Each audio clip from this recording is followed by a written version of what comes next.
So, dear all, a warm welcome here to Stockholm here today. I hope you have enjoyed your trips here today, and I do hope that you enjoy the weather, for certainly the weather in Sweden isn't always like this. But this time we are Stockholm is at its best, I think. And today is also our National Day. So we are celebrated here, and we're very happy to celebrate it with you. I would have hoped that the taxes in Sweden was just as nice as the weather is. Unfortunately, that is not the case, even though the Swedish Taxpayers Association has been fighting for lower taxes and reduced waste with tax money for the last 101 years this year. We have been successful in abolishing the property tax, the death tax, and gift tax. Sweden is still the fifth highest taxes in the world.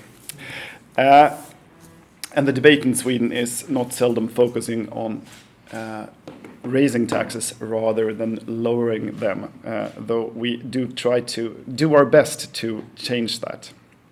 And to do so, we're launching a series of reports here in Sweden where we are going to try to set focus on how we can become a normal European country, and we'll do that. We'll start in the coming weeks. And besides that project, we're focusing on the reduced waste with the taxpayers' money for the coming years. And here I would like to reach out and ask for your help in the coming months and years, because we're launching, in cooperation with Atlas Network, a project that is called The Waste of Nations, where we categorize waste with the taxpayers' money. And we think that the patterns are similar in different countries, even though I do believe that we are one of the worst patients in this regard. Nevertheless, I look so much forward to getting to know you all a little bit better these coming days, and I do believe that this is going to be very inspiring for, in any case, for me. And I do hope that we can find different ways to work together in the coming months. And great thank you to you all, and especially our partners in this conference. Thank you all, and welcome to Stockholm.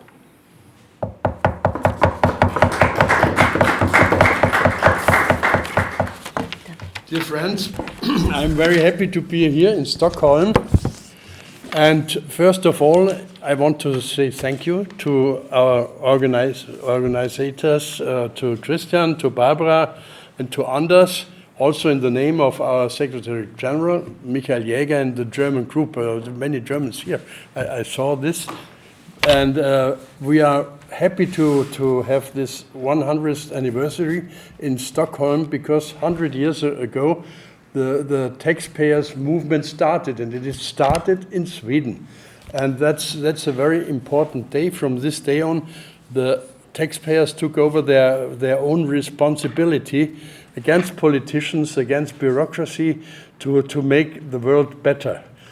Our name is Taxpayers Association. We want to pay taxes. That's no problem. We know that the state needs taxes, but not more than he needs, and we are fighting waste of tax and avoiding of taxes, because both of this has the same effect for the taxpayers. The money is away.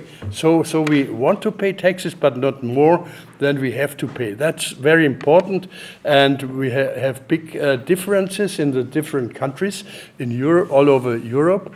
I know you pay high taxes, but also Germany is a high tax country.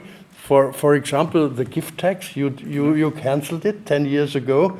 We were not able till now to cancel it, even if the example of Sweden shows that since the gift tax is gone, I think no party would return to the gift tax, because the Swedish state, I read a big expertise, the Swedish state gets more money without the gift tax than with the gift tax. And so we have to live from these examples from other countries. You see our black book, 30 billion of euro are wasted in Germany every year. We list it up, and we know that our children, they have to pay it. All the debts we make today, have to be paid by our children, so we have to work also in the name of our children. Michael Jäger knows it. One of the biggest problems for us now is Europe. The spending of money in Europe. We are talking about 1,000 billions. That's normal. Nobody talked about 1,000 billions of new debts in many years ago, and Europe will be very complicated because there are countries. Sweden is not so as hard as the Germans. We pay 27% of every money which is decided in Brussels, and all the debts we have to pay for it. And if the others cannot pay, we have to take over their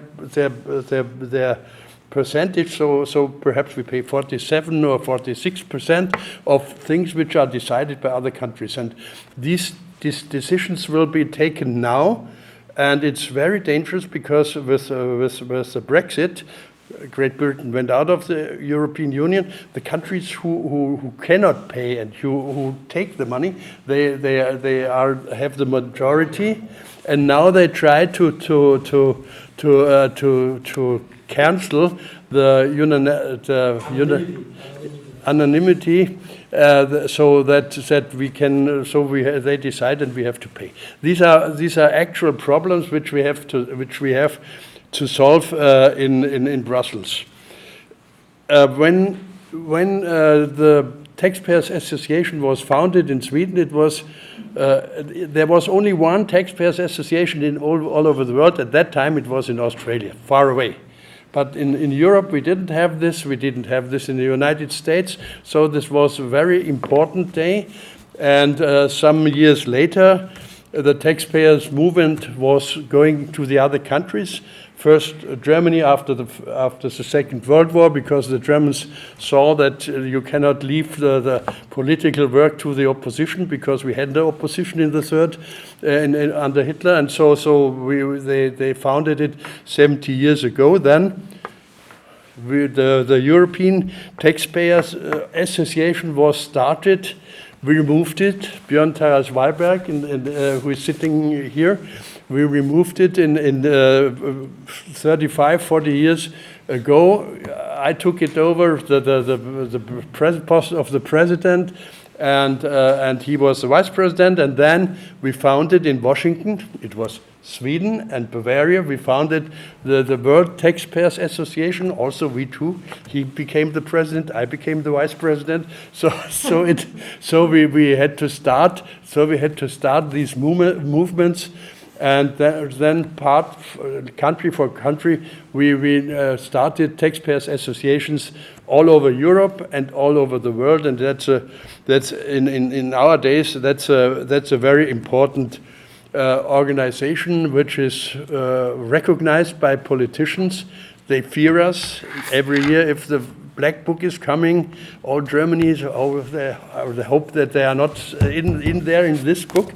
It's a movement which is important, but we saw it also in the Brexit, in the time of Corona. Now in our organization, we got more members than the years before, because we had a very good informational system. We made conferences, video conferences, and we got more members than before. Even if the people, it was harder to be member anywhere, and because many of the companies in Germany and in Bavaria, they couldn't even pay this small amount of money they have to pay for us. But we told them, okay, stay member, don't get out of the organization. If you can pay again, then it's okay. And so we didn't lose members. We got more members, and that's more members are more political influence. Politicians fear us.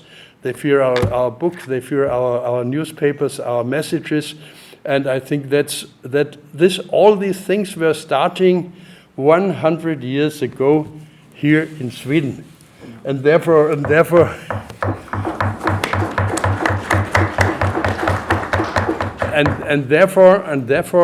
we have to say thank you to you. You did a good work. We were working together.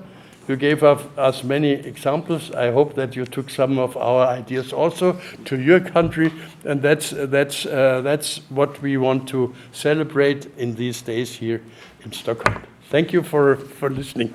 Thank you.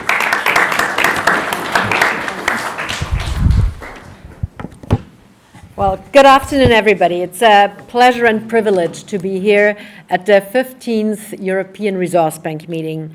And before I start thanking our local partners and hosts here, I would like to say a special welcome to Professor Krasen Stanchev, who 15 years ago started the first, or actually hosted the first European Resource Bank meeting in Borovets, in a skiing resort outside of Sofia in the mountains. Of course, it was not skiing, it was working hard, because it was also, again, spring and early summertime.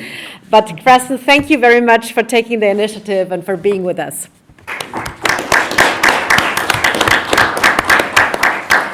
And then let me continue, because I will not touch any topical points here, but only spreading the words of thank you to all of you who are with us online and also live here in this great venue that Christian and Marcina have Anders have organized for us here. It's really beautiful and definitely worth the situation. So Christian, Ekström, thank you very much for hosting us, and also thank you to Marcina, your team member, for helping us out. Of course, as always, Anders Ydstedt and his wonderful wife Susanna, who have been working so hard in getting the European free market and taxpayers movements together. And then, as always, and it's always a long-time partnership with Rolf von Hohenhau and with Michael Jäger, and also now with Horst Heitz from the SME Union, to be an SME Connect to partner. Luckily, there are the European entrepreneurs, and the European Economic Senate has become true partners of the movement, and we are glad to join, that you join.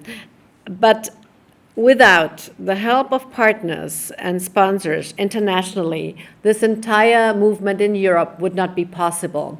And we always have to consider that and thank our sponsors and partners. After all, we believe in markets, and we don't take taxpayers' money. In other words, we don't take subsidies from the government for our events. We always rely on enterprises, on entrepreneurs and companies who support and help us. And a big thank you goes to those partners, especially to the Kriebel Foundation, but to many others. And you have seen at the program that there are partners that host the special events, the breakout sessions tomorrow, and let me just name a couple of them. So it's the Prometheus Foundation, it's Talos Foundation, it's SME Connect, it's New Direction, and it's Competere. And we will also have a special reception tonight, which is hosted by ATR and Telos. Thank you to our friends from the United States to also come in. But without without this partnership, and Rolf already mentioned the division of labor, which is something that has made our movement in Europe work and be productive, this all would not be possible. But there is also new talent that we need to support, because it will not always be our generation who is sitting on these tables. It will be that we want to hand over to the next ones. And that there are young people in the European free market movement and in the taxpayers organizations who will present their papers and actually their projects tonight at Dragon's Den. So I'll invite you to join, of course, before the reception, to listen to the competition and see what the next generation has brought up and what their ideas are to move our defense of freedom, both individual and entrepreneurial, forward. And without further ado, I would like to hand over to our partner and longtime friend, Anders Ydstedt. Thank you for having us, and thank you for the great organization. Thank you, Barbara. Nice words. Agree. Welcome, freedom fighters, to Sweden and to Stockholm. Svensk Tidskrift is a magazine, but it's also a foundation. It was founded in 1911, so it's was 110 years last year. And during that year, we were thinking about how to celebrate it, and one idea could be to host something like this. And it was actually in 2019, I think Barbara asked me in Chisinau at the winery there, cellar, and it seems like a very long time ago, and it was a totally different world at that time, but in Moldova. And Barbara asked, couldn't you arrange something, the resource bank meeting in Stockholm or sometime in the future and so on. And I was thinking, oh, that's might be possible, but might not, and so on. And I was thinking about it, and then came this pandemic period and so on. And I think some months ago, Christian and I talked about they couldn't do so much celebrating their 100-year anniversary, and we didn't do so much celebrating our 110 years anniversary, and I said perhaps we could do something joint. And I think I'm the most grateful for all help we have from the taxpayers here to arrange this conference. I think this is a very important conference. I've been taking part of it since 2010, I think. And I think it's very important to use all when you're drinking coffee or at the drink reception or dinner and so on, to meet new friends and get to know each other and get collaboration and exchange ideas, not only from what we're telling from the scene here, to use this idea. This is a very good opportunity to get new friends and new ideas, and I really hope that you will have some days here in Stockholm that are really enjoyable, but also useful, and you get new contacts. And so let's keep up the fight for freedom, freer societies. Welcome.